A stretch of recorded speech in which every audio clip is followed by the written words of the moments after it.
Fala galera, tudo bem com vocês? Aqui é o Roberto, hoje você está no Tá em Choque e hoje nós vamos para a nossa sexta aula falando sobre potenciação e radiciação. Antes de tudo, deixa o seu like, compartilha com seus amigos, se inscreve no canal e deixa o sininho de notificações ativados. Vamos lá! Um assunto que assusta muitas pessoas, mas não é tão complexo assim, é sobre potências e radiciação. Potenciação e radiciação são operações matemáticas um pouquinho mais complexas, mas são muito importantes para estudos futuros, tá bom? Hoje nós vamos falar um pouquinho sobre a potência primeiro e depois sobre a radiciação. Começando pela potência, a definição.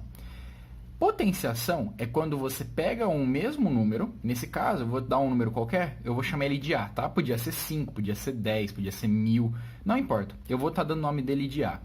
Quando eu pego esse mesmo número e multiplico ele várias vezes por ele mesmo, eu posso falar que isso daí é uma potência daquele número, elevado a n vezes. Ah, como assim?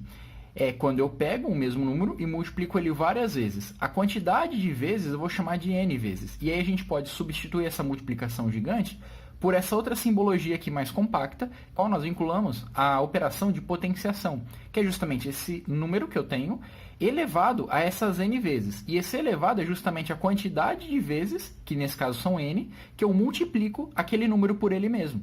Então, se eu, por exemplo, tiver o meu número 2 ao quadrado, por exemplo, é a mesma coisa que eu escrever isso daqui, 2 ao quadrado.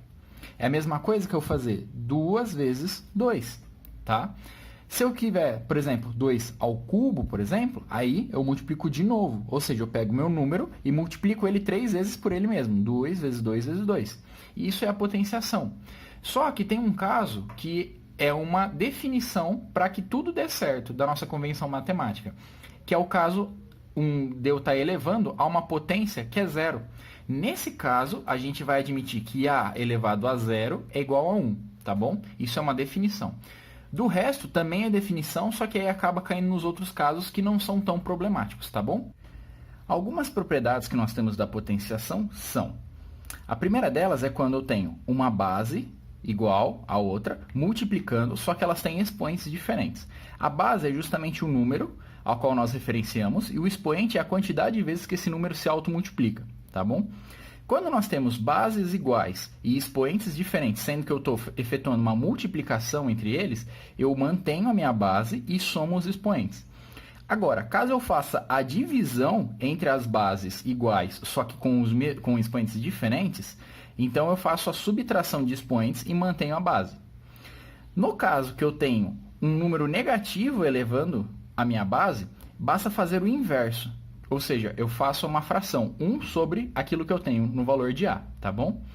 Agora, se eu tiver duas bases distintas elevadas a uma mesma potência, é a mesma coisa que eu fazer uma base elevada a uma potência vezes outra base elevada à mesma potência, tá bom?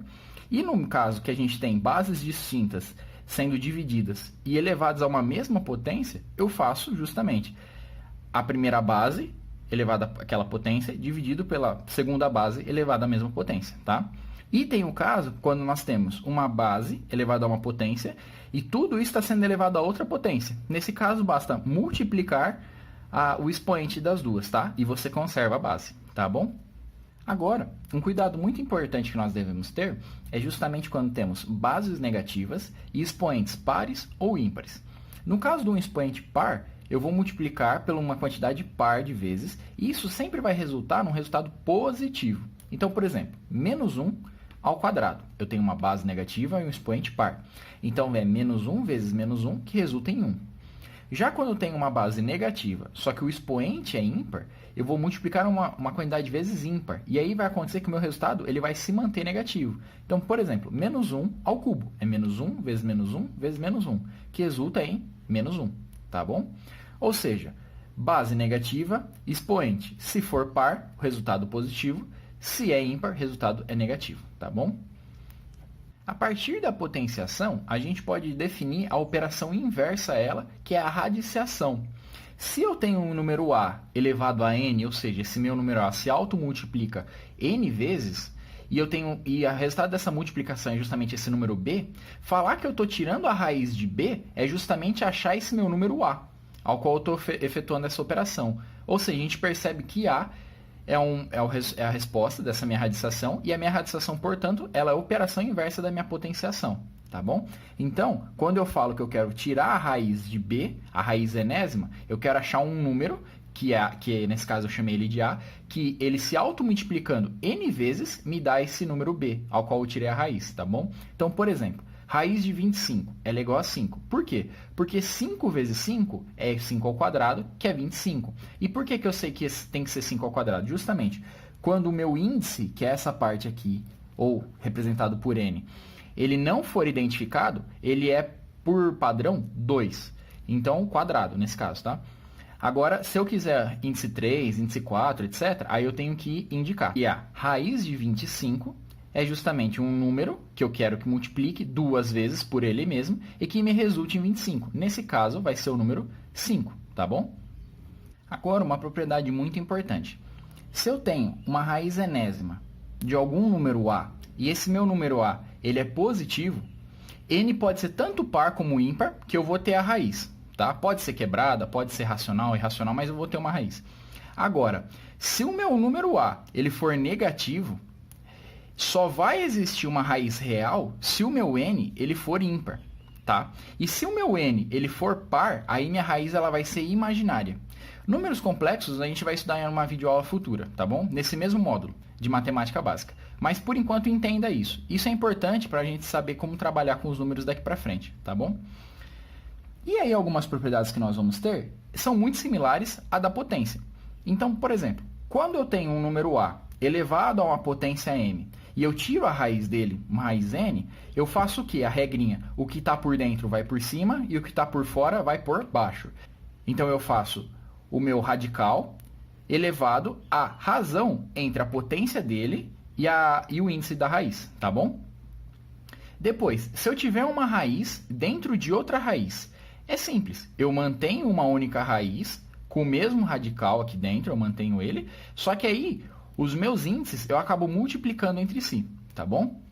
Se eu tiver o caso, por exemplo, de uma raiz enésima de um número A, só que aí ela tem um expoente nela, estou elevando alguma coisa. Simples, você pode pegar esse expoente e passar para dentro. E a partir disso você pode voltar nessa outra regra e simplificar ainda mais, tá bom? Se eu tiver dois números dentro da raiz se multiplicando, mas o índice é o mesmo, tá? Veja que é uma única raiz com dois números se multiplicando. Eu posso quebrar em duas raízes diferentes, uma para cada número, e mantenho os índices, tá bom? E o mesmo caso para a razão entre esses números. Então, eu tenho esse número A e esse número B numa mesma raiz com o mesmo índice. Eu posso transformar em duas raízes diferentes, uma para o número A e uma para o número B, só que mantenho o índice, tá bom? Essa aulinha, ela foi mais curta mesmo, e exercícios não vou focar agora, porque nós vamos ter muitas outras aulas, e principalmente quando a gente entrar na parte de elétrica, entrar na parte de controle, automação, eletrônica, esse tipo de propriedade matemática, assim como as funções e outras coisas que nós estamos vendo em videoaulas, elas vão aparecer aos montes. Na parte de cálculo, então, nem falo. Então, assim, vai dar para treinar bastante esse conteúdo mais para frente. Isso daqui é um módulo de revisão de matemática básica. Então, o objetivo é que você se situe e entenda o que está acontecendo e o que vai ser cobrado daqui para frente. Fique algo oculto, né, omitido, e você não entenda o que está acontecendo, por que você está vendo isso. Então, é uma revisão. Então, se você gostou, deixa o seu like. Muito obrigado, até a próxima aula. Now the world don't move to the beat of just one drum. What might be right for you